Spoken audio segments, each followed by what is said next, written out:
back to my channel. So it has been a long time that I've actually sat down and done a video. Obviously a lot has gone on. It's about time. It's been 3 weeks since I had him, and I thought it'd be time to do my sit down about my labour and delivery. So I gave birth to Noah on the 6th of February at 2:59 in the morning at Basildon Hospital.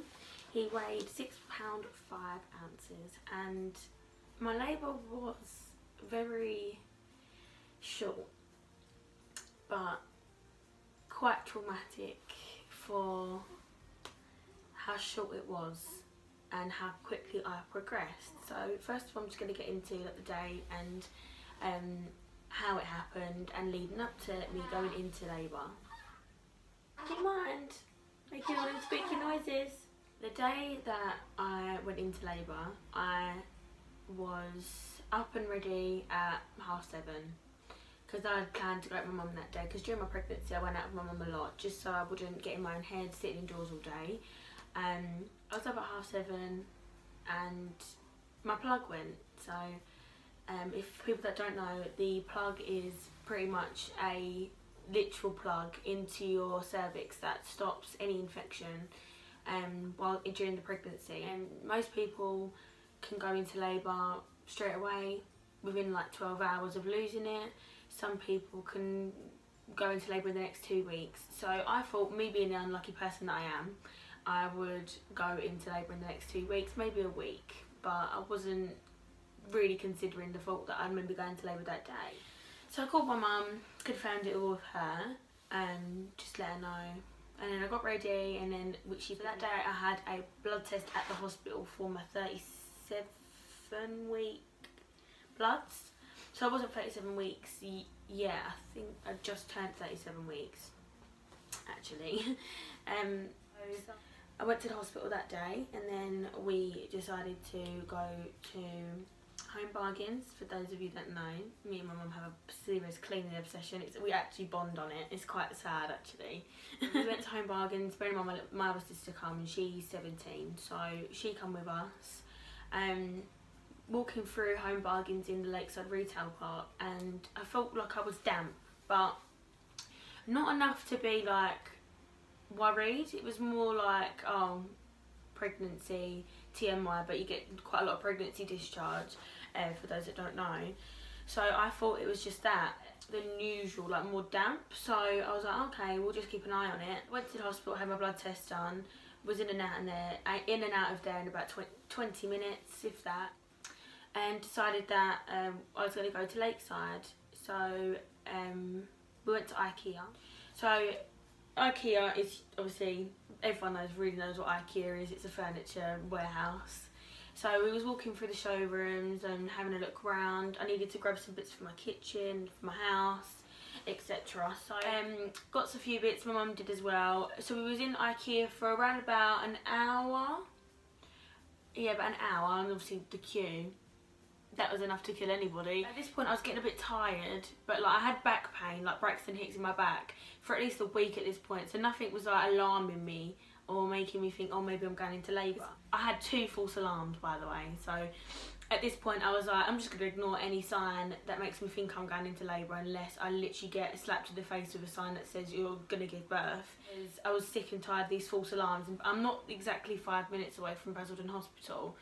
Then went to my mum's house, I had lunch, picked up my little sister from school, and just went about our day really. Jake was at work, I believe he was on a late, so it was quiet. He doesn't finish till 7:30 on them days. Was just chilling. Had a nap on my mum's sofa. I was so tired, I'd been out all day, and then I went to the toilet and I lost more of the plug, so I was like, okay, maybe it just comes out in bits. So another bit come out, nothing worrying. Obviously I said that you can go into labour within 2 weeks from then. So within 5 minutes of me being home, I decided to put all my stuff away that I got that day. I've actually missed out parts, so I do apologise. I went to B&M as well after we went home to just grab a few bits. So I got home to where I obviously this house and put all my cleaning stuff away, reorganised my bathroom, put all baby stuff away. I had had some washing from the night before, like for his clothes, ready for him. So I'd put all those away, sorted out my hospital bag, the lot. Just made sure I had everything. And Jake got home, was ready to go to the gym, and I went to the toilet. And then I felt like a pop. It was the weirdest thing. It wasn't like a pop that you would hear or like it would make you jump. It was like a click. It was so weird. It was like that. And I didn't think anything of it because that's what my plug felt like when it went. So I thought, oh, maybe it's just more coming out. And then obviously I noticed that no more had come out. So I was like, okay, whatever. And then I stood up and I started just to like leak water. And I was like sitting there for a good 10 minutes. And I didn't want to say anything to Jake as of yet because of all the false alarms. It must get annoying. I just sat there for a little bit and then I decided to tell him, and he was like, "Are you sure that we checked?"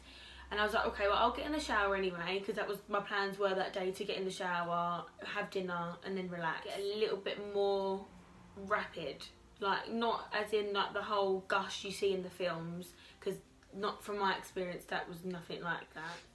It just started to get a little bit more like flowy. So I was like, okay, this is definitely it. So I was going to Jake, yeah, this is definitely it. And for him to agree with me after all these false alarms, it was like a breath of fresh air. I was like, okay, it's happening. I wasn't scared. It was more like I knew what was coming, and it was the contractions that I thought, if my Braxton Hicks were so bad that I was ended up in hospital because they thought I was going into labour, what's my actual contractions going to be like? I called my mum, bearing in mind she just dropped me off. She'd just got home through her door by the time I called her to then come back to me.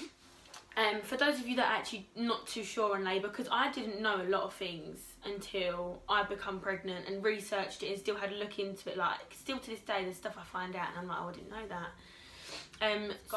Your contractions won't start for at least 20 minutes, and I knew that obviously from like googling and stuff and watching all these YouTube videos. So I knew that I could have a shower in peace without being in pain. That's exactly what I did. By the time I got out the shower and got in my pyjamas ready for the hospital, they'd started, but they were bearable. I made something to eat just before we could go. Jake come back from the gym and then my mum came. By the time my mum got home, they were very strong. I took 2 Cocodamol, called the hospital, let them know that I was coming in, and they said to try and leave it an hour to see how strong they get. So I did. I waited for my mum to come, then got all my stuff ready, and then we was on our way. They got very strong to the point where it hurt to stand upright. It was okay to walk from what I can remember, but to stand still really was uncomfortable for me. I decided that it'd be a better idea to go in my mum's car as opposed to Jake's, because we've just got a new car and I don't feel like taking the seat covers off to wash them if I was to obviously have any fluid on them. Bearing in mind they told me to wear any pads just to soak up the I think it's amniotic fluid is what you leak when your waters break, because they have to test it. And it was so much, it was just non-stop basically, and I thought, oh, maybe we'll go in my mum's car, put some towels down. My mum's car, and had to have the chair so far back because I literally couldn't sit upright. It hurt. It was just it's really hard to explain how it hurts. It's like a severe period pain, but also like really tight, and it's just strange. Laying back like on the cast, having the cast chair right back and having a pillow in between where the small of my back is, that really helped. I also had a TENS machine, which at one point I don't think I could feel it because of how strong my contractions were, but it distracts you kind of because the vibrations are very strong. Got to the hospital, my contractions were so close together at this point, I'd say about 2 minutes apart, very close, and went into the labour ward. That was in the room within 5 minutes. Got into my room. So this is the room they put you in just to do all your tests. It took them a long time to actually examine me, but I suppose they had to just like see how I progressed before I started getting comfortable or anything. So my room had a bed. I had one of those, obviously, what's it called, visitor chairs, and I had a bathroom with a bath, shower, toilet, the lot. And I also had one of those balls, I don't even know what they're called. The yoga balls. So my room was fairly big and I kept the lights dim the whole time, so it was really, really relaxing. The bath was my best friend. Literally, I got out of it a few times because I thought I wanted to sit on the bed, but I always ended up back in that bath.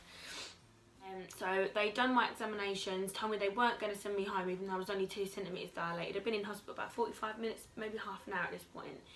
And wasn't expecting it just to be 2 centimetres. So I was like, oh, is that it? Considering how strong my contractions were. And I didn't start to panic, but I started to think, is this going to get any worse? And I started to think about the epidural, and I really did not want that. No, my whole pregnancy did not want it. Before I fell pregnant, I had a severe fear of needles, and then to the point where I'd scream down the hospital if I had to have a blood test. And now I can have a blood test like every day if I needed to. It's just something I just got over, and I'm quite happy that I got over my fear because it was terrible. When I got examined, it was obviously only 2 centimetres, and they was, we're not going to send you home, we're not that busy, there's no point in us sending you home because we're worried by the time you get home your contractions will be so strong that you want to come straight back. And they was, we can see that you're progressing. So they kept me there, had something to eat, was just on my phone pretty much. They couldn't give me gas and air for a long time. I can't remember why. So I had the bath as pain relief for a good hour and a half. What it felt like anyway. I could be completely wrong. I don't really remember much. Obviously it feels so slow but so fast at the same time. Afterwards you come to and you're like, oh, I missed out a load of chunk of this and chunk of that. And so I'm really just recapping what my mum and Jacob like told me. So in the bath for a long time, had my music on, my mum and Jacob sitting in there with me. And then the midwife came back and I asked to be examined again, and she said that she would. And I don't think I was examined again at all that night, what I can remember anyway. They come in every now and then to check baby's heartbeat with a Doppler, to check you're okay. But from internal examinations, I didn't have one. I don't know how much I progressed and how quickly I progressed. It was more just, I knew I was 2 centimetres and then that was it. So I don't know how quickly, or I didn't have any set milestones. I just knew I was 2 and that was it. Jake's mum came down to the hospital to see us, and at that point I had gas and air. They let me have that about 2 hours into labour, so not active labour, just labour at this point. And it's just like, it's just the weirdest feeling having gas and air, but I was really enjoying myself, I won't lie. It's, in my opinion, it's not a painkiller, it's not pain relief. It doesn't take the pain away, it's a distraction because it makes you feel high. My face was tingling, so it was like feeling the high instead of kind of focusing on the pain, which is what I found it was. It got to the point where I was in so much pain, I was screaming. But it's so weird, it's so hard to explain. It was really, really strong contractions. I am only tiny. I have got like a really small frame for someone to carry a baby. Like, I don't think my body was really made to carry babies. So it was really strong pain. And I didn't know this is really funny. My mum told me that I was screaming at her saying I can't do it anymore, and she told me to stop screaming.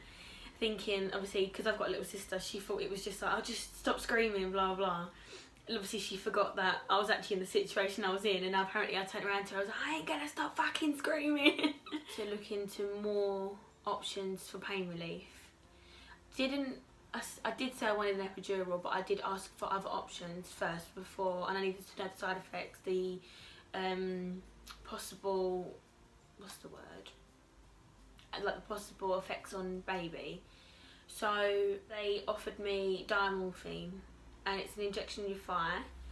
So I had one, and from then I don't really remember much. I'm trying to put 2 and 2 together here, I'm trying to think. I think I was asleep because I remember only waking up from my really strong contractions. But I also remember having an injection in my thigh whilst I was on the toilet, so I don't know where that fits in, but just wanted you to know that I had 2 of them in each thigh.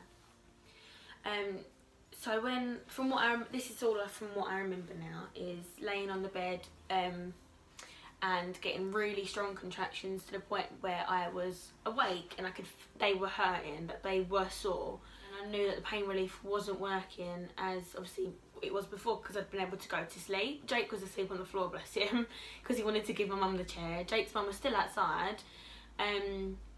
So my mum and her were speaking. Jake's little sister was there as well. And I called my mum in. No, my mum was already in there, I believe, with me. Just I started to, I need to go to the toilet. So I went to the toilet. This is going to be a TMI because my birth was literally a joke at this point. The toilet, and I was like, I feel like I need to like go. And my mum was like, okay, like try. And it felt so intense. I was like, no mum, this baby's coming. I was like, I can feel it. And then I went back to, I was like, okay, I can't go toilet, so I'm going to go lay back down. So I did. I got back in bed. 2 seconds later, I'm up again. I literally had to run to the toilet. It was just so strong of a pain that I knew something was happening, or at least it was going to happen. I said to my mum, I'm having this baby, it's coming. She was like, no you're not, you're just going to the toilet, like it's going to be like strain on you, like you're just probably overthinking it. And I was like, no, he is coming. And I had like a night dress on, and she lifted it up and she see that he was crowning. And I've never seen fear like it in my mum's face in my life. My mum had 3 cesareans, she's never had a natural birth, so this was obviously really new for her. And I had to see her face, and I was like, I didn't panic. Like, I'm really shocked I did not panic through this labour. Apart from, I wouldn't say it was panic, it was more frustration and pain when I said I couldn't do it anymore. But I still didn't panic even though I saw her face. So she was like, okay, I'll go get midwife. And Jake's mum's still outside at this point. So she stayed throughout my whole labour, pretty much left when baby was born. I was back on the bed, midwife came, and in the next, I'd say 5 minutes, I was pushing.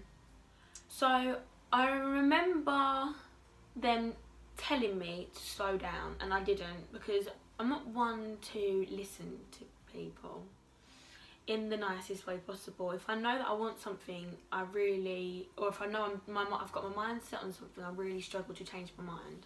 So they're telling me to slow down, do my breathing and push when they tell me to, and I didn't. I won't lie, I didn't. You just become in your own zone, and I screamed once, like I was pushing so hard and just wanted him out that I screamed once because of how hard I was pushing. It doesn't hurt as much as you'd think. So once the head was out, that was it. I didn't scream from then on, I don't believe, or maybe his shoulders, it's when I screamed, because that's like quite wide and hurts bone more than it does skin. So the reason why I screamed is because it had hit the bone and really hurt. Like, I've still got bruising to this day. It hurts sometimes. So after having the shoulders out, so he was like, from here on, it was fairly easy. So they told me I had him out in 3 pushes because of how much I forced it. I mean, these pushes, I was holding my breath, like probably would have passed out if I held it any longer, for about a minute. I knew that if I sat there and let it just happen, I wouldn't have been able to get through. And I knew what was best for me and what I thought was best for him. So I had him out in 3 pushes, and when my birth plan appointment with the midwife, I said that I didn't want him on me straight away. I wanted him to be clean first, because I've got a really weird thing about stuff like that. They was like, oh, we're not going to put him on you like you said, and I was like, no, it's fine, give him to me. But I was so out of it, I still had no clue. And they've put this tiny little £6.5 baby on me, and he's all wet and slimy, and I didn't know what to do, and he weren't crying at all. Like, I don't know, just was not crying. And I knew that was normal, but part of me knew that something wasn't right, because he was grey. Like, his skin was grey, from what I can remember, he was grey. And I said to them, is he okay? Jake said, is he okay? I was like, promise me he's okay. I was like, have I stressed him out from pushing too hard? And then they promised me that he was okay, and then the next thing I know, loads of people are in my room and they've taken him away. I was so out of it, I just didn't know what was going on, and so I'm just laid there like for a good 10 minutes, and then I remember them coming in to just observe me. They had to inject my labia to get out, so pain relief as such, to get the placenta out, because I have a tilted cervix, so they had to kind of move my cervix for me. They got that out, and then I was stitched, so I had to have I think it's called a catheter. Yeah, I had to have one of those because just in case, obviously I wet myself. I didn't, luckily it was more blood than anything, but I bled a lot. I think the whole room was pretty much covered in blood, like it was everywhere. It went on my mum, it went everywhere. So I was stitched up for what felt like hours, and I think it did take about 2 hours to stitch me up. So I had an internal tear and I had an outside tear. So I had a tear on my labia and I had a tear inside, obviously, because of how hard I pushed. That's probably the worst part of the whole labour, is that not the stitching itself, but the aftercare. There's no pain like it. I'm sorry to everyone out there that is scared of stitches. Don't be scared, because it's gonna, if it happens, it happens. But for me, the outside stitch was so uncomfortable. I was in a lot of pain afterwards for at least a week, maybe 2. It was so bad, but I could not stand up. So my mum is holding me like this, trying to get me to walk, and it was like watching Bambi on ice. It was so bad.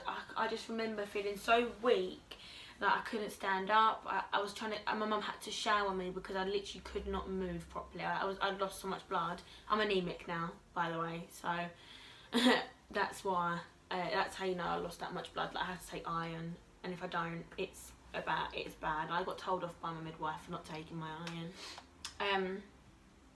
So I then went to sleep for what felt probably about 4 hours. So I knew that baby was in the NICU unit, so I knew he was safe. I got told that he was breathing, he was okay. So they took him to resus, obviously done that, he was fine. Jake spent the whole 4 hours in NICU with him, so I didn't get to do any of the first stuff that I wanted to do with him. I didn't get to feed Noah first. What is he doing? See, I didn't get to feed him first, didn't get to change him first, but I still feel like he's alive, he's healthy, that's all I care about. Jake was sending me photos, and then they asked my mum to go down and see him, and I just got really, really upset, and I just thought, everyone is seeing my baby but me. I don't even want to cry.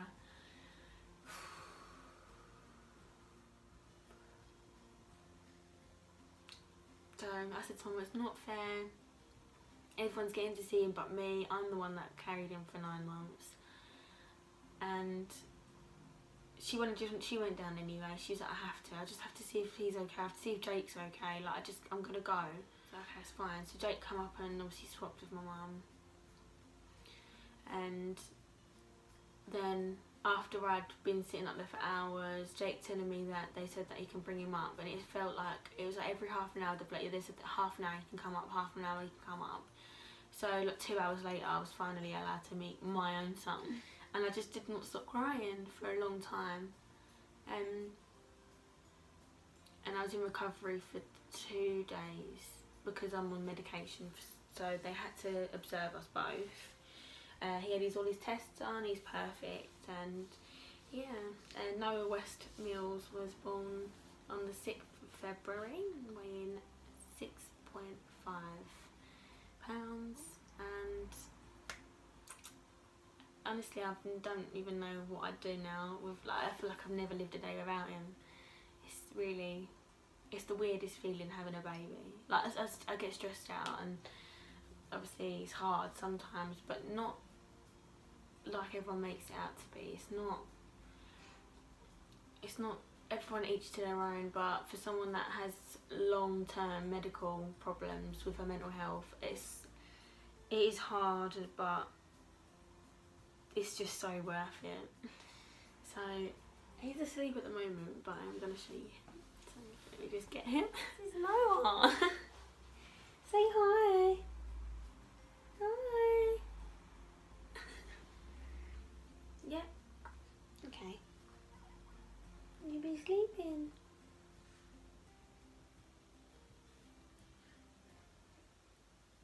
So now he weighs, from what I got him measured a week ago, yeah, he now weighs £6.9. So he's a little chub. He's a little chub. Yeah, you are. And he's drinking about 4 ounces a day. He's a good little boy. And he's so observant. Like, he knows his name now. Oh, what are you doing, baby?